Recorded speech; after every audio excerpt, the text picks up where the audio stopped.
Nós vamos falar um pouquinho agora sobre análise de obras literárias. Geralmente aí alguns vestibulares têm uma lista de obras que precisa ser lida aí para poder fazer o vestibular.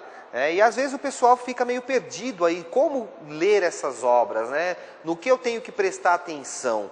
Então a primeira dica é deixar de lado as obviedades. Não adianta se concentrar em quem é o personagem principal, quem é o vilão, o que aconteceu, tentar decorar nomes, lugares, acontecimentos. Isso não é o mais importante. É lógico que a leitura da obra é fundamental para que você possa fazer aí a sua análise. Mas existem alguns elementos que são os principais e conhecendo um pouco desses elementos, fazendo até uma ficha de mão mesmo, de leitura com esses elementos, você já vai conseguir aí ter um bom resultado, aí uma boa análise da sua obra literária. Que elementos são esses?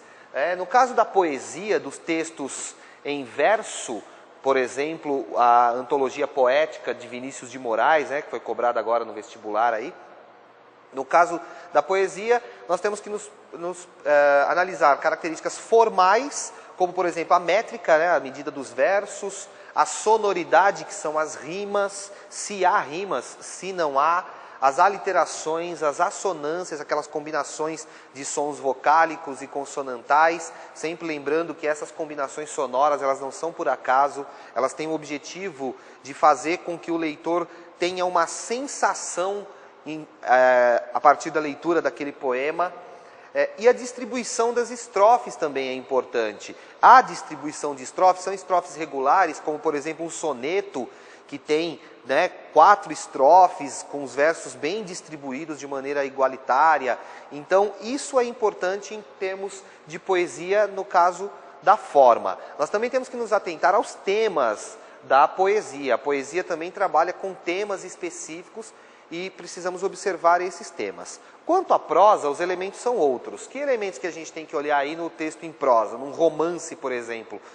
O narrador e o foco narrativo, ou seja, quem está contando essa história? Ele participa da história, ele não participa? Qual a visão dele sobre aquela história? Há interferência do narrador na história ou não? A composição das personagens, se são personagens mais próximas da realidade de um ser humano real, se são personagens mais estereótipos, personagens que trazem características genéricas que muitas vezes nem nome têm. É importante observar a composição desses personagens, o conflito que há na obra, todo romance tem algum conflito, alguma coisa a ser resolvida, ok? A questão do tempo, tanto a passagem desse tempo, é um tempo cronológico, linear, começa no ontem, no hoje e no amanhã, ou há uma alternância de tempos aí, um ir e vir, aquilo que nós chamamos de flashback, como se nós estivéssemos voltando para o passado e de repente volta para o início. A localização no tempo, a gente sabe quando aconteceu essa história, isso é importante. Às vezes o autor deixa isso de lado e não é tão importante assim, então precisamos observar isso.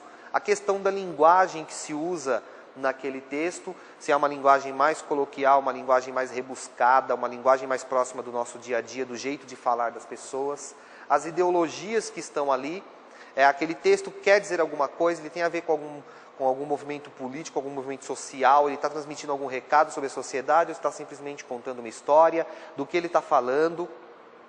E as simbologias, nem sempre quando nós vemos um ser dentro de uma história, ele é aquilo que está ali colocado visível para nós. Muitas vezes por trás de um nome de personagem, de uma característica, há também um símbolo ali que está transmitindo para nós uma informação.